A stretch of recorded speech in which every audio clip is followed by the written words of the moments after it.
Hello again.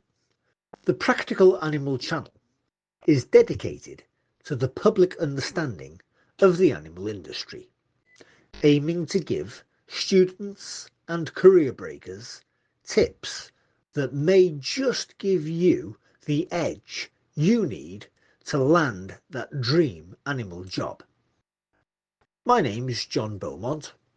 I have degrees in field biology, conservation biology, and veterinary medicine, and have worked as a conservation biologist, wildlife tour guide, vet, falcon breeder, falconer, farm manager, and meat inspector.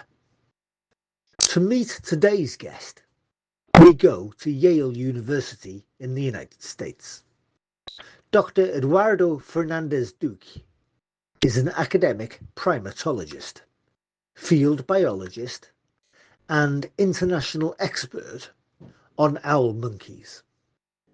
In addition to lecturing in primatology and animal behaviour at Yale, he is the science director of the Owl Monkey Project in the Chaco of Argentina.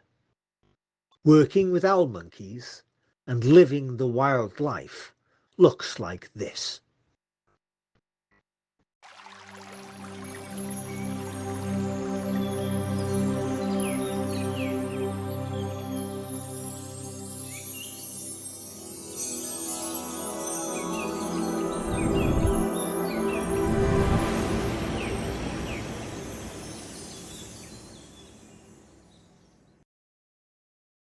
Eduardo, what's your best owl monkey fact?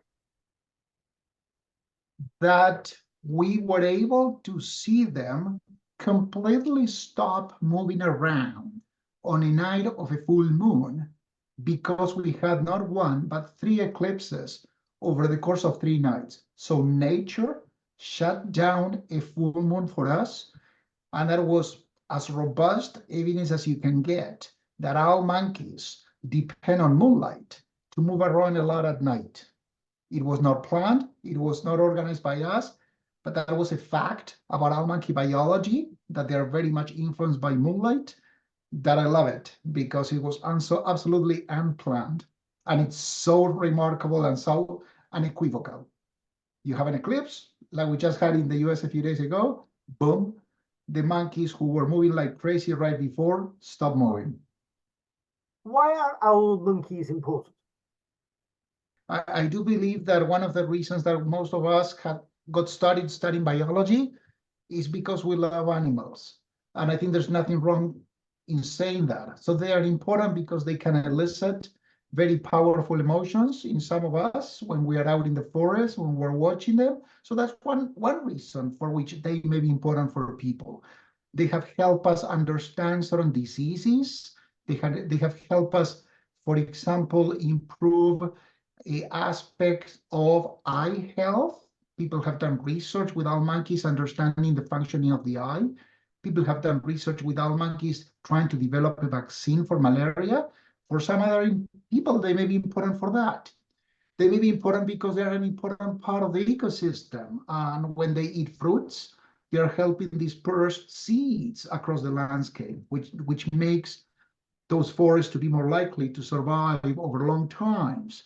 Or they may, in some settings, I can imagine they may be important because they eat insects and they help regulate the population of insects. So a number of reasons they are important for some of us. I mean, I think that most of us just seek knowledge for the sake of knowledge. And they help us understand. They help us understand things like, what does it take for a male, for a father, to be a good father? Owl monkey males are fantastic fathers, which is very unusual among primates and mammals. What does it take? Why does that happen with our monkeys, but doesn't happen with most primates? So they may be important for understanding that. Eduardo, you are one of the top global experts on this genus of monkey, and you're a top professor of conservation biology. What skills and personal qualities does a person need to do your job? You really need to develop skills for communicating with a range of people, not necessarily scientists. That's going to be important, and you need to like to do that. I know many conservation biologists who like to do their work on the ground, but it isn't in them to be at the forefront of implementing things, because it takes a lot of communication skills, a lot of talking with people in various capacities. With regards to the field work with owl monkeys, it is things that one comes to realize after such a long time. You have to be comfortable with things being uncertain, unpredictable. There's so much you can plan. So that's something we always tell when our young colleagues, our young scholars, students are thinking of exploring how to do research in the field. And maybe they have had a scientific experience in the lab. The lab, in that sense, you have much more control. In the field every single day, I was just talking about before the eclipse, right? No control over the eclipse, but no control over temperature, no control over rainfall, no control over what the monkeys may decide to do tomorrow. So being able to work with change, being able to accept uncertainty, that's important. And then you need to like being in the outdoors with all that brings. It's lovely to see a sunset. It's lovely to come across a big cat, but you also have the bugs. You also have the discomfort for some people of not having power, not having running water, not having electricity, depending where you are, right? And there's a whole range of field conditions. So those are things that I think the easiest skills to get are those that you obtain through formal education in high school or at the university. You won't know if this is for you until you actually go and try it out. Please, can you describe how your own career developed? How my own career developed? I'm originally from Argentina. So when people ask me, how far back can you go thinking about animals? I say a long way. As a kid, I loved going to the Buenos Aires Zoo in Argentina. I liked watching documentaries. And it was early on. It was early on in high school when ecology was not a word that we were discussing in high school that I became interested in. So already when I was 15, 16, 17, I knew I wanted to study biology, ecology. In Argentina, the first thing we do after high school, if you want to pursue that career, you just go to the university and you spend 5 years studying biology. Very broad approach. I know very different from, I believe, definitely different from what they do in the United States, maybe more similar to Europe. So I do my geology courses, zoology, botany, chemistry, physics.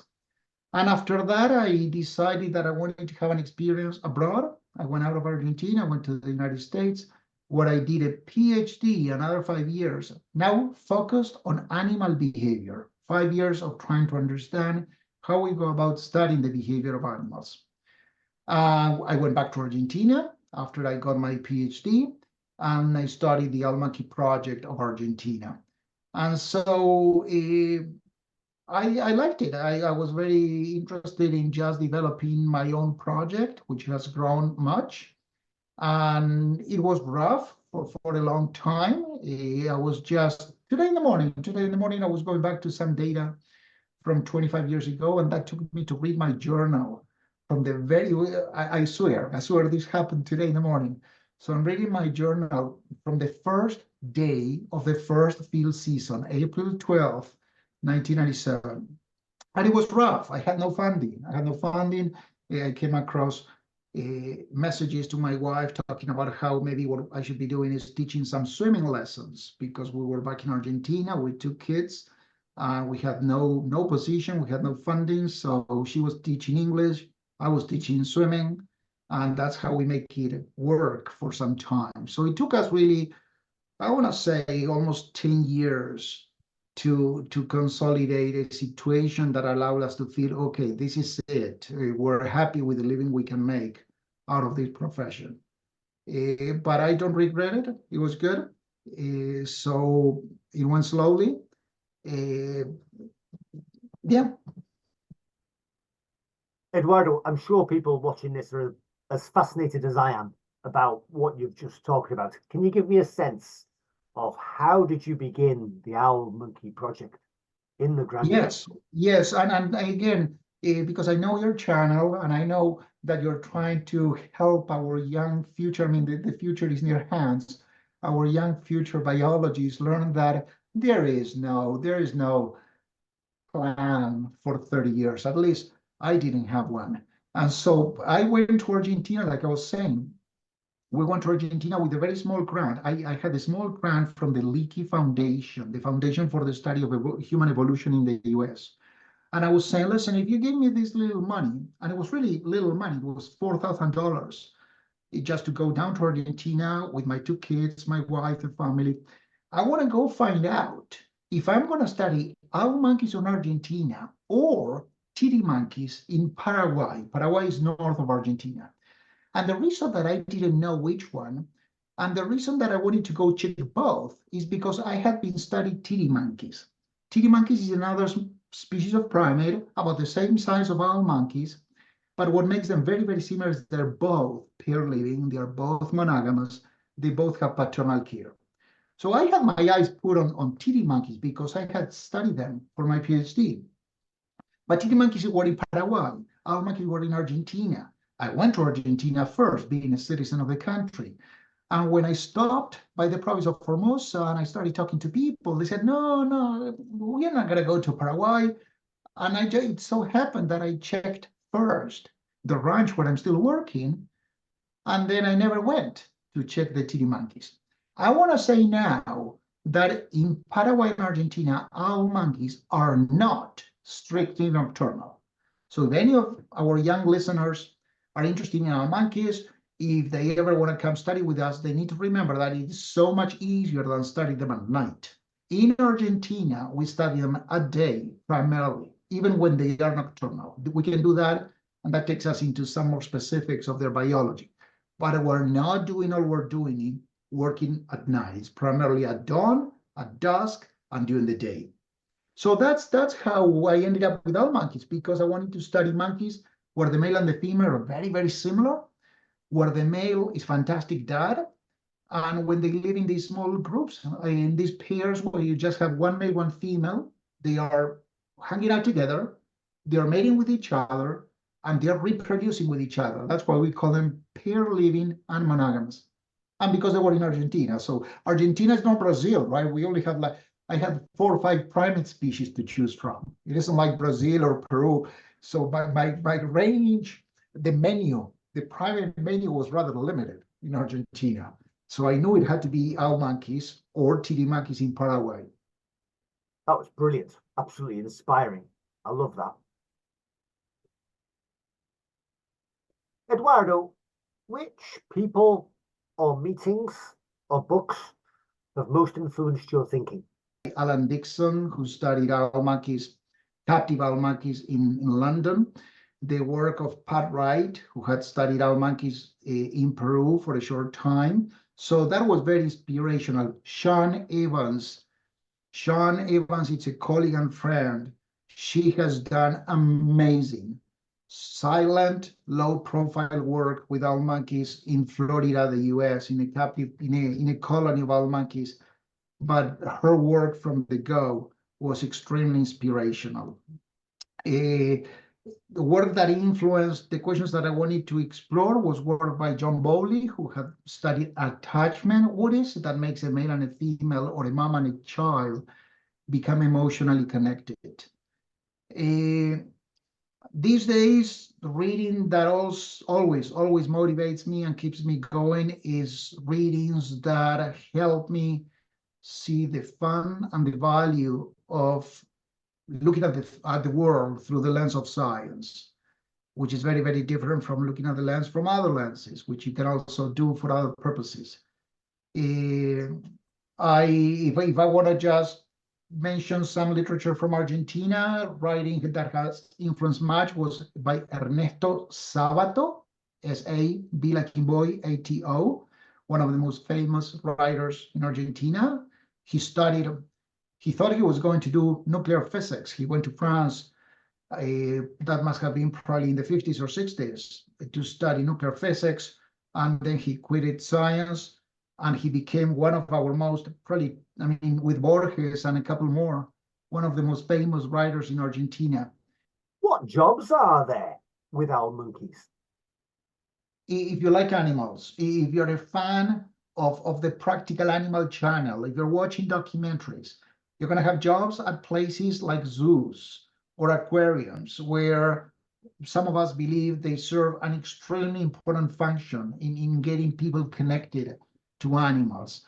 You can also work in agencies, those can be at your town. I mean, sometimes in towns you have offices and agencies that help control pests or wild animals. It doesn't need to be a pest, but you're in a small town and somebody needs to keep an eye on your bears or the coyotes or any animal that may pose a risk to people. And from the town to the city, the state, the country, there are many federal agencies that have jobs for people for training in animal behavior. Then, of course, you have a whole range of what we call not-for-profit organizations. That can be WWF, one of the most famous ones, Conservation International, but those are the big ones. There's always small NGOs as well at smaller scales that are interested in working with people who know about animals or like animals, teaching our younger generations. So there's still tons of opportunities in the educational system, be kindergarten, high school, elementary, university, vets. Eduardo, what skills do field workers need to work with owl monkeys in the field? So more and more the skills you need to get started is to show that you don't mind the difficulties and challenges of being in the field. I mean, you don't need to know owl monkey biology to start working with owl monkeys, because that's precisely, I mean, you're getting started with owl monkeys because you want to learn about owl monkeys. But having some skills on basic field biology, that can be very valuable. So just taking your introductory biology courses, evolutionary biology, much of what we do, many people studying animal behavior are trying to make sense of the diversity of life on Earth through the lens of evolutionary science. So having a solid background on understanding the theory of evolution and how through that theory we try to understand why, I was just saying, why owl monkey males and females are so similar and a male and female elephant are so different in size. So studying evolution, biology, but as well getting your basics on chemistry, on physics, everything that will help you understand biological systems will put you in a good place to then ask interesting questions, which is what keeps you going when you become interested in an animal or an ecosystem. Not everyone, some people are not saying, no, I mean, I don't have an animal that I love, right? Some people feel like, for me, it's marine biology. And then they just want to be somewhere in the ocean, contributing, learning about life in the oceans. And then they end up studying any particular animal in the ocean. But for a field biologist, get out of home. If it is your yard, if it is the park near home, there's always an opportunity for engaging with nature outside your building, wherever it is that you live. What sort of things must people expect in the habitat of the owl monkey? Parasites, heat, discomfort? Right. Specific, that's exactly the kind of question one needs to ask, very precise. At our site, and if you go through the 29 pages we have describing what you can expect, for us it's going to be, you have to come prepared to mosquitoes. People who have traveled the world have said many times they've never seen as many mosquitoes, and they've never suffered mosquitoes as much as at our site. Ticks, extreme heat. The province of Formosa has some of the highest temperatures in South America. Those are some challenges. as I was saying before, a lot of flexibility. You have to be ready to start working very, very early, because I was saying before that the owl monkeys, most activity of the monkeys are at dawn and dusk. And because we are at 25 degrees south, we do have some changes in photo period. So for example, in the summer, in December, January, the sun is going to rise at 5 in the morning, which means that by 4:35, you're up trying to get the monkeys as they wake up to the day and are active at dawn.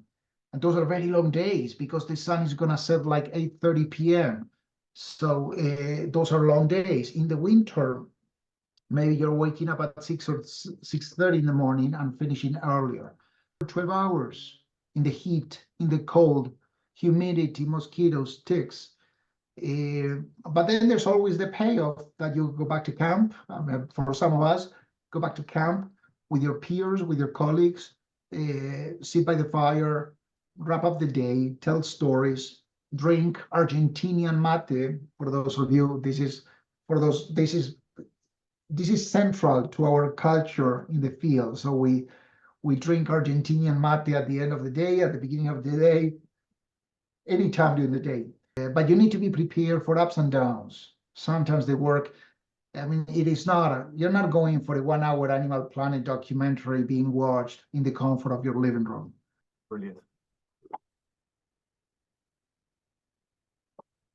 Eduardo, are there any captive breeding projects for owl monkeys?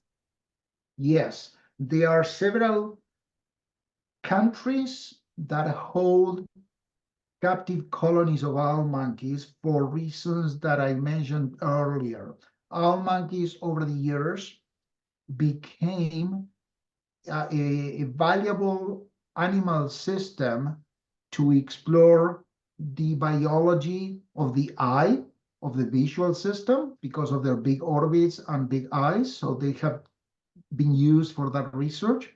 They have also been used for developing a vaccine for malaria. So Japan has a colony of owl monkeys. In the US, there's a large colony in Texas, part of a network of national primate centers.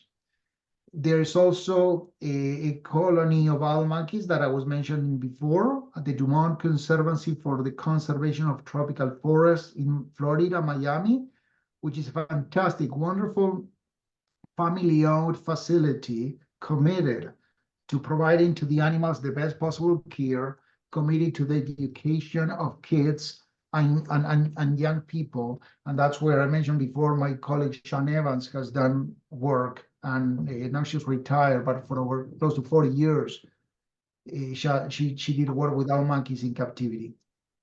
Is the population at the Gran Chaco project that you run decreasing, increasing, or stable? It's an excellent question that I will take advantage of to share how I think we need to be looking at the science that we hear about in the media. It's a very, very, very difficult question to answer. The easy answer is that because so little has changed of the habitat where we are, I cannot imagine, I have no evidence, but that the population is stable. We're in a private ranch that is very, very committed to preserving the habitat and supporting our work.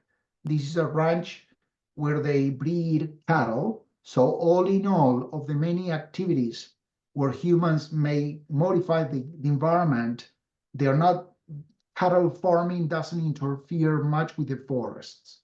Across the Argentinian Chaco and across all of the Americas, the logging of the forests, of course, is going to reduce the habitat in which owl monkeys can live. Now, why is it a difficult question? Because you really need to know a lot about the species to know how fast it reproduces, how likely it is to have offspring. So our research in Argentina has produced the first data for any owl monkey species in Central and South America. Why? Because we don't have to study them at night. The first one to produce data that can help us model. By that we mean can help us hypothesize, speculate how the population may go. My colleagues are doing some fantastic work in Panama, in Colombia, in Peru, but they're much more challenged because the animals are strictly nocturnal. We know this is a small primate. Owl monkeys in Argentina weigh 1.2 kilograms. Eduardo, how would you describe owl monkey conservation in Argentina today? We made some very good progress in Argentina. Like I was sharing with you before, Argentina is not a climate-rich country. Argentina is a long country, it's a big country. I think it's the 8th largest country in the world, but it has a relatively very small portion of its territory that is forests. And so owl monkeys in Argentina, the range of owl monkeys in Argentina is the further south you can find owl monkeys. It's only in the province of Formosa that you find them much, and a tiny, tiny little bit in the northern part of Chaco province. The provincial government passed a law declaring owl monkeys, together with other 3 animals, moving them to the highest level of protection in the province. You cannot touch the forest where owl monkeys live, and of course you cannot touch owl monkeys. In that sense, we're in a good place. The gallery forest where most owl monkeys are found in Formosa are not being logged, are not being cut down for agriculture, for soy plantations, etc. Owl monkeys are not an endangered species. What conservation questions on owl monkeys would you like to see answered by the close of the 21st century? Oh my, I'd love to feel that we have made enough progress to understand what is it about owl monkey fathers that predisposes them, makes them so devoted, so committed to the young. Eduardo, where do our knowledge gaps lie regarding owl monkey ecology? What are the aspects of the environment that have favored this kind of very unusual social organization of a male and a female? Of all the primates, of all the monkeys in the Americas, owl monkeys are the only ones that have nocturnal activity. Why? How? And the third one is why owl monkeys and titis are so similar, Titi monkeys, so similar in so many things they do. And still, the genetics tells us they are distantly related. Eduardo, can you suggest a research topic for students? I'd like to understand the relationship between owl monkeys and some of their predators where we are. A substantial number of sub-adults, young adults, 10, 20%, that are not in groups, that they're moving around the groups. These are young people who have left mom and dad, and they're out in the world trying to find a partner. And as they do that, they pose a risk for mom and dad or for other adults, because they're going to go and challenge them. They're going to just force their ways into the group and kick out the male or the female, the adult of their same sex.